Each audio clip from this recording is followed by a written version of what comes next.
আর আপনার কোরআন তেলাওয়াত সহি হবে না। আপনি ইংরেজি বলতে পারেন আর না পারেন, কোনো সমস্যা নেই। স্বচ্ছ বাংলায়, পশ্চিমবাংলার মাতৃভাষা তো বাংলায় মনে হয় কি? পশ্চিমবাংলার মাতৃভাষা কি হিন্দি? হিন্দি বিহারে বাড়ি নাকি?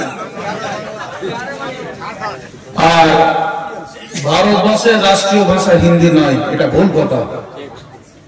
রাজ্য হিসাবে ভাষা প্রাধান্য দেবেন, রাজ্য হিসাবে ভাষা প্রাধান্য দেবেন।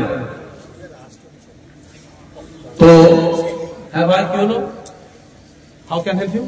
What do like my day? বলুন, কি সমস্যা? বলুন বলুন, আপনি কোশ্চেন বলুন। কোনো সমস্যা? ভুল বললাম না কি বলছি? বলুন বলুন, আপনার কি বলার থাকলে বলতে পারেন। আলহামদুলিল্লাহ, আমি অত ভালো আলেম তাই আমি এখনো লেখাপড়া করি। পিএইচডি করার জন্য আলহামদুলিল্লাহ প্রচেষ্টা চালানো হচ্ছে। নাম হয়তো শুনেছেন, বাংলাদেশ ইন্টারন্যাশনাল ঈসা খান ইনস্টিটিউট। আমি খুব বেশি লেখাপড়া করি না, কিন্তু ঘাটালে কিন্তু আমি ঘাঁটিয়ে ছাড়বো। ভদ্রভাবে বলছি, ভদ্রভাবে শুনুন, শুনবেন ইনশাআল্লাহ। আর সব কথা সবার জানা থাকে না। Always Muslim community another to another, let us came together and the saints of Lord invite all to the way of the Lord. These are beautiful with wisdom preaching. কথা বুঝতে পেরেছি? যারা শিক্ষিত ছিল বোঝার চেষ্টা করবেন। কারণ এখন যদি ইংরেজির ছেলে ভালো ইংরেজি বলতে পারবেন, দাঁড়ান, যদি বলেন আপনার সঙ্গে ইংলিশে কথা বলবো, আমি আপনাকে আগে জিজ্ঞাসা করবো ইংরেজি ভাষা কথা কি বিভক্ত হয়, আপনি তো আমাকে প্রশ্ন করবেন, তাই তো ভাই? আরে সমাধানটা বলতে হবে। যখন সালাত বলবেন তখন হানাফি, মালিকি, শাফি, হাম্বলি, আহলুল হাদিস, আহলে হাদিস, লামাযাবি, রাফিদাইন যাই বলেন, যখন লোক দেখিয়ে দেবেন যে সালাত কথা বললে পারে 30টা নেকি হবে। কারণ সালাত কথাটা আরবিতে লিখতে গেলে 3টা অক্ষরের প্রয়োজন হয়। কটা অক্ষর দাদা? 3টা অক্ষর। সাদ যাব সাল, আমালে যে লা, আর তায়ে তানিস তাদু কস্তুম সালাতুন। ওই তায়ে তানিস অক্ষরটা যখন আয়াতে কারিমা শেষে আসে, ওটা তখন হা হয়ে যায়,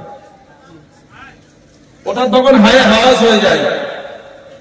যাই হোক, এই সালাহ বা সালাত সুবিধার্থে আমরা বলি সালাত। এই কথাটা বললে 30খানা নেকি হবে। কটা নেকি হবে ভাইজান বাবাজিটা আমার? আর নামাজ কথাটা হলো ফার্সি অথবা উর্দু অথবা হিন্দি ভাষা। কোন ভাষা বললাম? ফার্সি, হিন্দি, উর্দু ভাষাতে সালাতকে নামাজ বলা হয়। এই নামাজের বাংলা কি সেটা আমার জানা নেই। এবারে বলবেন উপাসনা, আরাধনা, জল্পনা, সংকলনা, ওই সমস্ত ভাষা আল্লাহর সঙ্গে গল্প করে কোনো লাভ হবে না। আল্লাহর পছন্দের ভাষা আরবি, জান্নাতের ভাষা আরবি, আল্লাহ রাসূল যে দেশে আসলেন সেই দেশের ভাষা আরবি, আল্লাহ রাসূলের উপরে যে কোরআন নাজিল হলো সেই দেশে সেই কোরআনের ভাষা আরবি, কবরের ভাষা হবে আরবি, কিয়ামতের বিভীষিকাময় দিনের ভাষা হবে আরবি, জান্নাতের ভাষা হবে আরবি। বলুন সুবহানাল্লাহ, সুবহানাল্লাহি ওয়া বিহামদিহি, সুবহানাল্লাহিল আযীম। ভাই আমার বুজুর্গ দোস্তেরা, তাই সূরা মুজাম্মিলের 4 নম্বর আয়াতে বলা হয়েছে আউযিদ আলাইহি ওয়ারাত্তিলিল কুরআন তারতিলা। তোমরা কুরআনুল কারীমকে সহি শুদ্ধভাবে স্পষ্টভাবে পড়বে। শুধু কয়েকটা উদাহরণ আমি আপনাদেরকে দিচ্ছি। সুর তাল মেরে তো বক্তব্য অনেকেই দিয়ে থাকেন, সেটা তাদের মানহাজ। কি হযরত কি বলেন? সেটা তাদের মানহাজ। যারা সুর তাল মেরে বলছেন আমি এই এলাকায় নতুন এসেছি, নতুন কিছু দিয়ে যেতে চাই, আল্লাহ আমাদেরকে সেই নেক জিনিসগুলোর উপরে, হক জিনিসের উপরে আল্লাহ আমল করার তৌফিক দিন। আল্লাহুম্মা আমিন। ভাই আমার বুজুর্গ দোস্তেরা, যেটা আমি আলোচনা করছিলাম, এই লিহিয়াতুন, দাড়ি এমন একটা জিনিস, আপনাদেরকে আমি জিজ্ঞাসা করি, সকলে এক বাক্যে উত্তর দেবেন। আমি মিকাইল আহমেদ আশিক, আমার মুখে যদি দাড়ি না থাকে, আমি একজন বিজ্ঞ আলেম হওয়া সত্ত্বেও আপনারা কি আমাকে কোন একটা ভালো জামের মসজিদে আমাকে ইমাম হিসাবে নিয়োগ দেবেন? উত্তর দেবেন সকলে, দেবেন? আপনি দাড়ি রাখেন না, আপনি দাঁড়িয়ে রাখলেন না, মুহাম্মদ সাল্লাল্লাহু আলাইহি সাল্লামকে ইনসাল্টিং করলেন, ডিসলাইক দিলেন, তার সুন্নতটাকে পছন্দ করলেন না। কিয়ামতের বিভীষিকাময় দিনে, doomsday till the day of resurrection, the saints of lord go to the hell fire.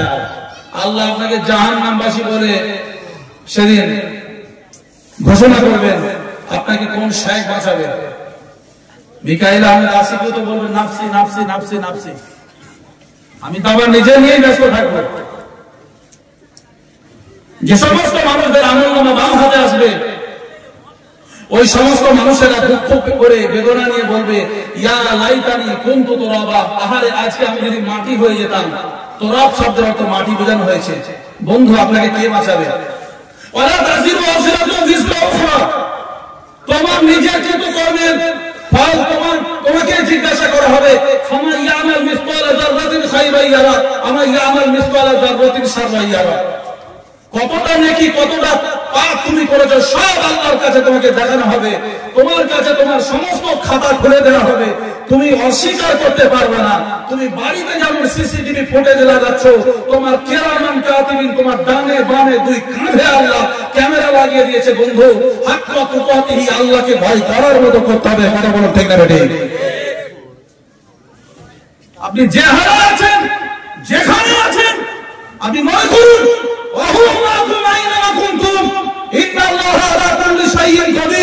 আমার আল্লাহ মহান শক্তি অধিকারী। আমি যেখানে যে হালাতে থাকি না কেন, আমার আল্লাহ আমার সঙ্গে আছেন। আমি গুনার কাজ করব, কারণ আমি গিরলা গিরত বড় চর্চা বড় নিন্দা করব, আমি ভাববো যে আমার আল্লাহ আমাকে দেখছে। কে দেখছে ভাই? আল্লাহর চোখ থেকে আমরা কেউ লুকিয়ে থাকতে পারবো? কেউ লুকিয়ে থাকতে পারবো ভাই? তুবদু মা ফি আনফুসিকুম, হে মানুষ, তোমরা যেটা গোপনে গোপনে গোপনে গোপনে যেটা ভাবো কারো ক্ষতি করব, সে বিষয়ে আমি আল্লাহ জ্ঞান রাখি। ইন্নাহু আলিমুন বিযাতিস সুদূর, আমার আল্লাহ অন্তরে খবর রাখনেওয়ালা। আলিমুল গায়বি ওয়াশ শাহাদাতি হুয়া রাহমানুর রাহিম।